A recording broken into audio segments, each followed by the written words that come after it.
Hello, folks. Welcome back to Take Your Hot Seat Challenge to discover an ingredient of your secret sauce. My name is Joe Wesley, and my guest is. Art Randolph. There we go. We are. This is unrehearsed, so no doubt we'll have some glitches along the way. For those who are coming back again, thank you very much for your revisit. For those who are seeing us for the first time, also thank you.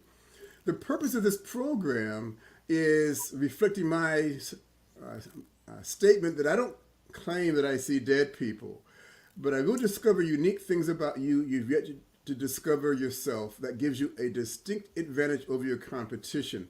And I call that your secret sauce. People can overtalk what you do, but they can't overtalk or fake who you are. And the set up in a manner that for the 30-minute session, for the first 20 minutes, I ask people what's their favorite pastime because that goes to their passion as opposed to, well, tell me about yourself because I don't want to hear about your marriages, your divorces, and how many grandkids you have. To be frank about that, I want to know more about this person, Art Randolph. And after a period of time of question and answer, we'll then go into his business and I'll share with him my insight and ask him, by the way, is it far off of accuracy? And based on that, you, the consumer, to be at some point, certainly the audience as it is now, will get a flavor of this guy, Art Randolph, and what he does and who he is, the person. Those two things work together well for you. Then please look at the description be included along with this podcast to reach out to him. For those of you, and I'll do a commercial break later, so let me stop because I really want to start this program. So I'm going to ask you, Art, what's your favorite pastime? Joe, my favorite pastime has to involve the outdoors. Uh, Even if I'm in the city, it's the outdoors, the hunting, the fishing, hiking, camping, anything Excuse that's me, for this, got. excuse me, Art, I'm going to interrupt. I'm going to interrupt. And I'm Yeah, going to assume when you were 3 years, maybe 4 years of age, you weren't necessarily camping, perhaps. So was at what point? So at what point? That's an assumption. So what led you into outdoors? What was it about your formative years in life? I'll say it like that. That got you in this direction. it just clicked with me. Even as a little kid, my mother would just say, "Where is he?" and look outside, and I was outside. Nice. I was in So the yard. where did you grow up? You grew up in a metro or in a rural environment? Piscataway was rural at the time. Okay. It was a small town that, well, not really small town, but it was a developing town. So Excuse wood, me, folks. farm, For those who are not New York bound or focused, Piscataway is somewhere in oh, what state? right in the middle of New Jersey. Okay, fair enough. And it was more. It's an open area. I'm hearing, if I'm hearing you correctly, in terms of Yeah. more green grass than cement. Yep. Okay. Very much so. So, do you recall at that age what you were doing? Was it chasing butterflies or fireflies, or watching the world go, watching the sunshine go by?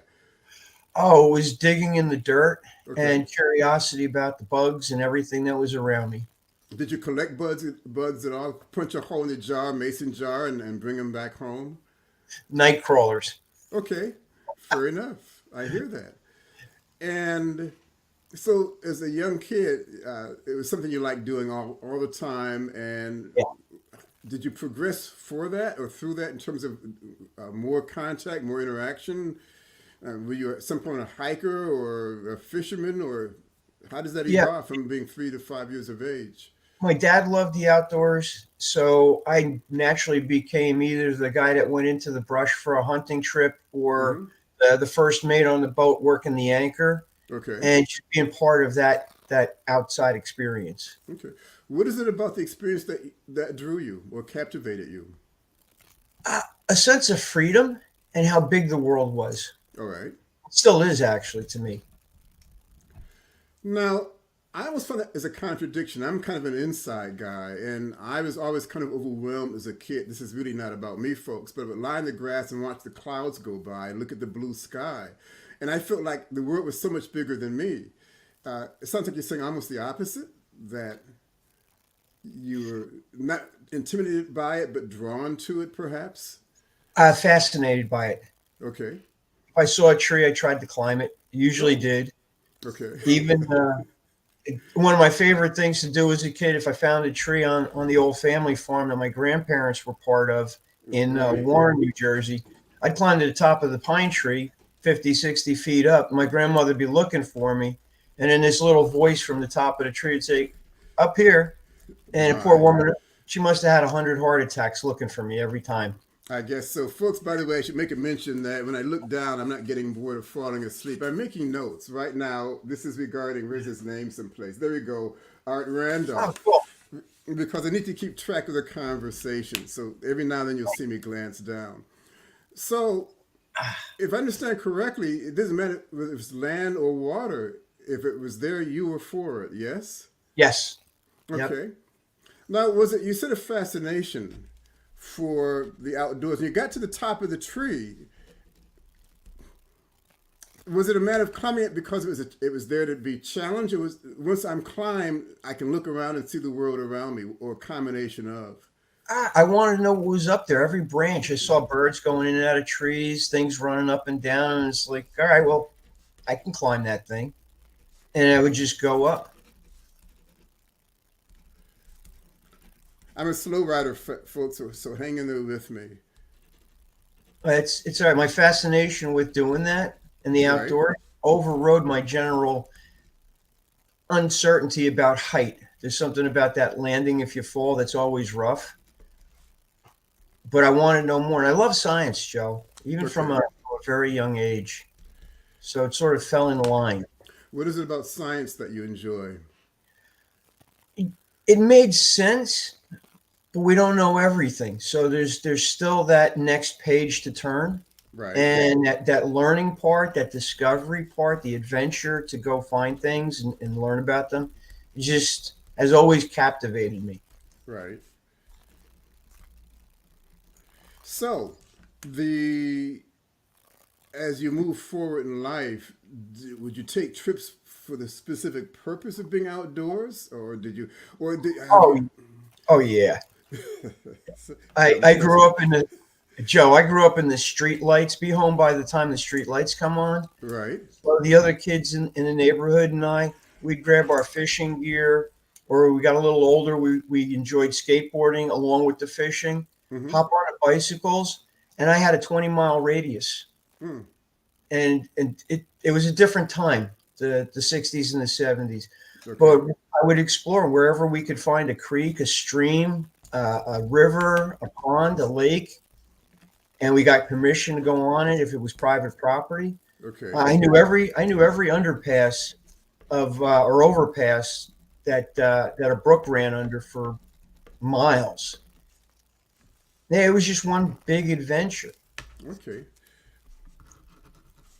So, if I understand correctly, it wasn't that you had necessarily an agenda that you're going to go to this spot to look. Rephrase that. Go to the Museum of Science and Industry to push buttons because it had a specific purpose in mind. Sounds like for me, it was the pure enjoyment of Yes. exploration Yep. and not knowing. And part of the enjoyment was not having an agenda, not knowing what may or may not happen, but it happens as it happens. Is that a fair read on what you were doing? Yeah, there was a lot of you went with the flow because you didn't know what you were going to find, and Mm-hmm. that would lead you in another direction. Right. Sometimes this was in the days before cell phones and GPS. Phone booths were on the street corner, but nobody had money for making calls. So Fair. sometimes figuring out how to get home before the lights came on got a little dicey. We Uh, didn't even know where we were sometimes, so we would just walk. how does one determine you've gone far enough to have enough time to get back? I mean, is there someone looking at the sky and the lighting and the sunset, or you keep going until you get tired and well, now we got to go back? Was how organized was that? I don't remember getting tired. We had a general sense of time, and when the sun was in the wrong spot Mm, for going forward, we knew well it's about time to start looking for a reference and head back. I hear that. Now, did you collect anything as you would go as momentums, or it's you leave things in its natural state out of respect, say, and you come back the next time, maybe? No, we'd have the pine cones. We'd have that rock. Mm-hmm. Uh, it wasn't uncommon to find animal skulls. We had collections of the skulls, Okay. and it was just part of that natural environment. A lot of the fish we didn't keep. Mm-hmm.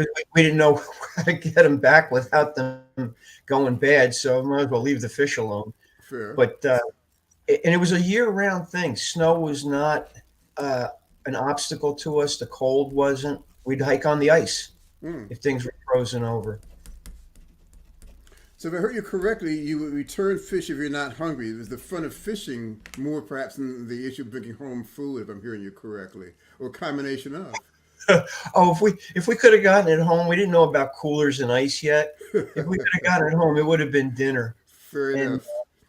yeah, it's I found out from my mom on the hunting side, things were pretty tight sometimes growing up. So while I was out there enjoying the outdoors and hunting, Mm-hmm. what I brought home became sometimes a staple, especially through the winter. I That was understand. a, that was a humbling reality How check so? when she shared that years later. Okay, now I'm not clear on that. In what way humbling? Because we weren't a wealthy family. My father Mm-hmm. hustled, but the 60s, the 70s were sometimes tough times. So my hunting Mm-hmm. and bringing back the game, that was what I did. And then I find out that my mother looked forward to that because it meant that we had something special on the dinner table. Okay, I hear that. Now, in terms of moving forward, you're getting a little bit older now, perhaps. And so you're no longer 7, 9 years of age, 13 years of age, you're now 18, 19, 22 years of age. Did other activities distract you from your passion, if I'm hearing it correctly, or was No, it continued on? Okay. the passion aligned with the things that I did. I've always also been community oriented. Mm-hmm. So I joined the Boy Scouts. So there was always the hunting, the fishing, the hiking, the camping, the outdoors Right. sciences. Also the skill building to handle yourself when things came up. That was their merit badge program. Okay. And that became a big part of my life in the teens. And not long after graduating high school, I was 20 years old, and I was accepted onto the local police department. Went through the academy, Ah. and being on the road Now, why did you join the police department? What drove you to that direction? my father was an officer, so there Okay. was the family connection and that experience. But Right. I was looking around. This is 1980, 1981, and I was going to get the best of both worlds. I was going to be in my hometown, and I was still going to be outside in the environment. I had joined a rescue squad because that sense of community, starting out with the other kids and having friends and doing things together, the ideas of what the scouts taught about taking care of people, putting yourself out there to help others, Right. and then being on a rescue squad. Again, that was something my father had done when I was younger, and I got the opportunity to do that and really tie in what paying it forward before that was a phrase Right. meant. And then that opened the door to becoming an officer, and Mm-hmm. that turned into a 26-year fascinating career serving the town. Very And nice. while it was a demanding career, had a lot of standards. Once I was out in that car, I was still that kid again. I still had that sense of freedom and exploration, Right. and I could be helping people. So I was tying, without realizing, it was just tying everything that was a direction into one direction, one Okay. general direction. So you saw your a thought hit me, so I have to phrase it well or better than I might have phrased it. So it sounds like everything you were doing is a combination of exploration. And what triggered the thought was you saying even in the police car, it was still a sense of exploration of sorts. It wasn't quite a routine. You had I'm sure, a path you had to travel, and you had to be aware and go through Yes. all you go through stuff. But it sounds like you looked at it more with an anticipation than a means of paying the bill, if I'm hearing you correctly. Eh, yeah, we weren't paid a whole lot. It was you still need extra income in those early days. It was not a high paying career Mm-hmm. at the time, but if you think about it, Joe, I could get in the car and then I was my own person. If they didn't send me somewhere, I was free to explore the neighborhoods, hop out of the car, chat with people, learn what was going on. Sometimes you stumbled onto things by having that curiosity, and Right. most of the time that was to help people. Even something as simple as seeing a car on the side of the road, stopping to see what was going on. I was Right. outside. Personally, most of the Mm-hmm. guys complained about bad weather. I looked forward to hurricanes and snowstorms. Interesting. It was a challenge that was going to test me and my ability to help people Okay. step up to the environment and the conditions. So, are you still active police officer or are you retired? Oh, I retired in 2007, but Okay. I've stayed in that vein with one of the guys that I worked with on the job. Right. He created a small company, and he's still doing it today. Uh, if you don't mind me mentioning the name, Please because go he's a ahead. great awareness protective consultant, Jose Medina, Right. is the name of the company and the guy that started it. And I was now helping officers around the country learn what I had learned, especially in those most serious circumstances. And again, there was that ability to travel and explore. Mm-hmm. Now it was really seeing the world, Right. and it even got me an opportunity to be in Taiwan for a couple of months, Oh, working with officers there. And every weekend, what do you think I did? I was out walking. They took me around the country, so I got to see mountaintops and forests. I got to see villages and places people don't travel for, say, vacation. mm-hmm. But for me, it was exciting. I mean, I had to learn kind of pick up Mandarin because I wanted to be part of what was going on there, and that was a sense of respect. Learning how to at least say hello in a Mm-hmm. language that was theirs. I'm the guest. I'm the visitor. Let me step into their world, and that was a Right. fascinating experience. Loved it. Interesting. So, is we're going to move now more into the formal session of what you're doing. Really fascinating story that you're sharing, and I thank you for this. But before this, a slight commercial break, folks. It's like TV, I guess. That again, this is a podcast we do on a scheduled basis. When I say we, myself, and my guest, and you have as an audience, we'd like to get any comment you might make or any questions you might share, either for myself or for Art. That this is, by the way, a pre-recorded live podcast, so we can't get back to you immediately, but we do audit the comments you make. Again, either in the platform of Earthlink, of LinkedIn, Facebook, or YouTube, and we respond back as quickly as we can. So even if you don't like something about what we've done, please share it. Share us with your audience, your friends, your associates. Please come back and remember for me to subscribe so you can get advanced notification of other podcasts of this nature. Your hot seat challenge to discover your secret sauce in advance, so you can plan for it. I should also say, even if you missed the original at some point, the after effect, I'll say, will still be available for a period of time. That you can click the image and still get a review of actually what happens. And I don't know how long the platforms carry the after effect, I'll call it, but you have that option. So, okay, are you doing? You retired from police duty. Yeah. You've done your traveling. What is it that you're doing now? And what I kind of get a sense of what got you into your current direction. I'll say it like that or ask it like that. So a it was a few things. The police department was an eye opener on what was going on in other people's lives Mm-hmm. and the struggles they faced. Almost everything that I saw people do that became a problem was tied to economics. Mm-hmm. And I had my own, having a family, paying bills, living in New Jersey, not the cheapest place to be.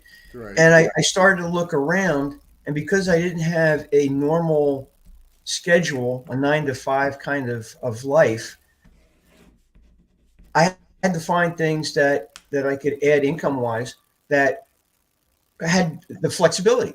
Mm-hmm. So it was a natural fit to start looking at the kind of businesses that I'm in now. At one time, I was learning how to sell vacuums. I actually still have the only vacuum I sold to myself. So that's Sure. 20, 30 years ago, and it still works.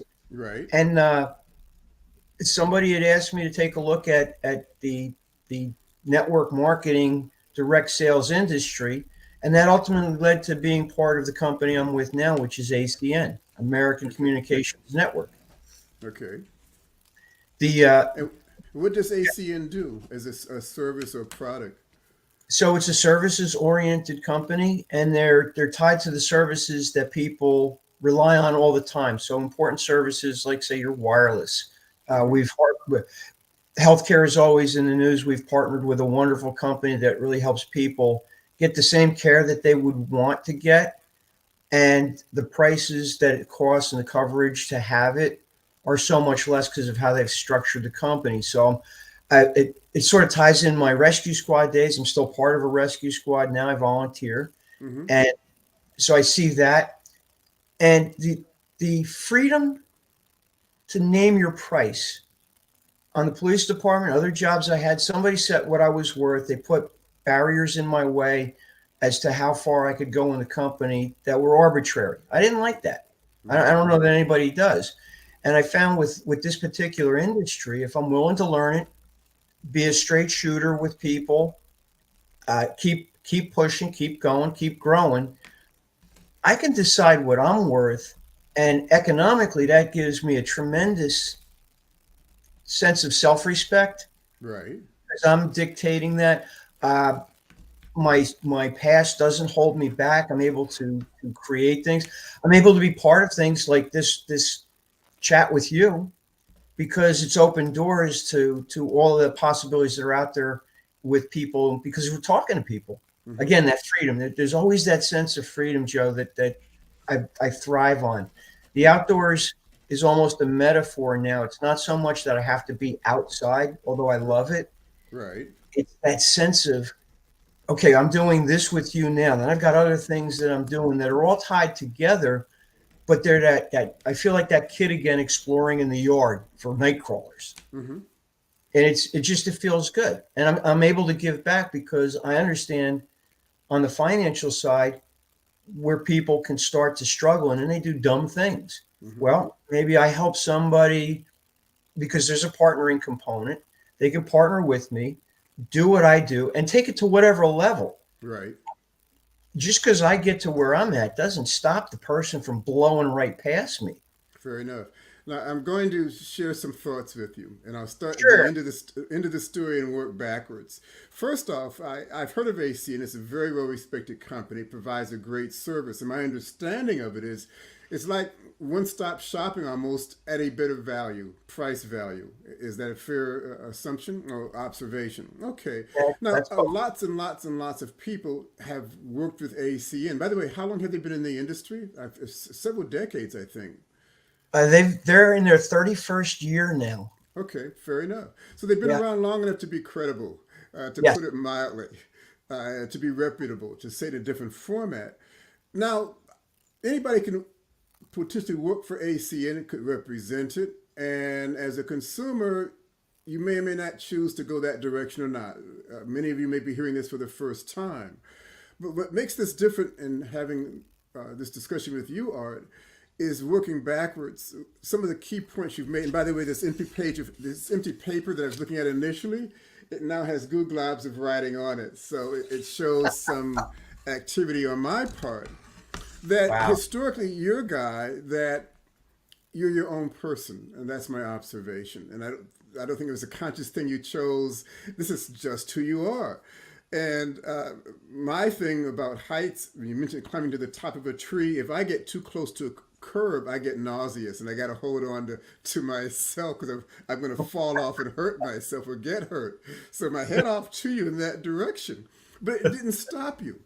And your curiosity, your joy of exploration, your appreciation for the sake of exploring, not taking things for granted. I don't even see if you saw it as a challenge because you got into it so much what you were doing. And I see that through your entire lifestyle. And again, I'm looking down to reference my notes as key phrases. So the three things you did, along with your personal exploration, hanging with your friends to do the things that you're doing, getting out there. You joined the Scouts at one point. You were active in that, in the skills subsets, and a police officer too. And I see a continuum of these three major activities is that you have your own independence. There's a redundancy for you. You choose as a police officer, as you said, unless you have a particular assignment, your role is to do what you thought was best. And Mhm. I've seen maybe some cars sit in a quiet curb and nothing happens, but I get the impression you're out there exploring. And you say you enjoy bad weather because it gives you more value of the moment. You see somebody in need or trouble, you respond to that. The fact that you were a emergent EMT person, I guess if I'm saying that correctly, same kind of Yep. thing. That no matter what the weather may be, you've got to get out there and provide service value to people. It's your passion. And you've chosen things not just to make money, or when you did choose something to make money, you were the one that bought the vacuum yourself. So that didn't go too well for you. So, having said that, you did things that were much more meaningful for you. And to do a fast forward, that you'll provide a service that people can no longer feel victimized by pricing. Growing up, money was always a strong challenge for you, as it is for a lot of people. So Yeah. here's a product or service, either or, that you represent that can give people a chance to have some say in how their money is spent. I'm assuming with credible companies, so you're not worried about am I Yeah. gonna get ripped off or not in this environment here. And that individual is something you do not because you're looking to make money or because it's a technique. This is your passion to be out there to help people. I suspect you're always learning your trade, to say in a colloquial manner, so you can be of better value for your audience. So when someone is inclined to call you, looking in how they can save, how they can get better value in their life, that's perhaps to say it in a more concise manner. I can see where Art's the go-to guy because he's has a sense of integrity and a sense of commitment that exceeds the job description. It's who you are as a person. Am I far off on that observation? It's a little unnerving how accurate you are, actually, Joe. Well, thank you. It's pretty good. You could sound a little bit less surprised, perhaps. I would appreciate that. I like teasing back and forth. I enjoy what I do because I'm impressed by the people who I've met who I thought I had some sense of goes way beyond that. And also what I'm really intrigued by, folks, and I didn't see this coming, and it's not about me. I like asking people what's your favorite pastime because there's been a continuum of who they were, you are as a child growing up to what you do now, and it's intriguing to put it mildly. So, anything that you take us home with, Art, in terms of a final say? I uh, I got to tell you, Joe, I really appreciate this. The I would encourage anybody that when Joe says how to be part of this, I wasn't sure. I'm not because I'm an outdoors guy. Sitting in a room, being on a podcast or an interview, would not be something that I would have thought to do. Hmm. But I got to tell you, it's gone fast, and I've enjoyed it. Okay, well, thank you. That's the whole purpose of it. So, our final commercial break again. For the audience that managed to stay with us this whole time, we thank you for that. We really, really want your responses back. Any questions you have, either for Art or myself, it will be in the description section of this podcast environment. Please feel free to share. Please feel free to consider being a guest yourself. We don't we charge. What do we charge for? 30 minutes of your time. And in terms of building a business, either I think you worth that 30 minutes of your time to discover an ingredient of your secret sauce. And admittedly, I'm not going to share one's whole style of doing things in a 30-minute capsule, but just to give you a hint of my skill factor and how you can gather an advantage over your competition doing the exact same quote job description because people will be drawn to you because of who you are. this was it. This is a 30-minute program. We're a few seconds away from that. Thank you for being a part of this, folks. Reach out to us, subscribe, share, and leave comments. And reach out to Art or myself as you feel desire or need to do so. And thank you for that.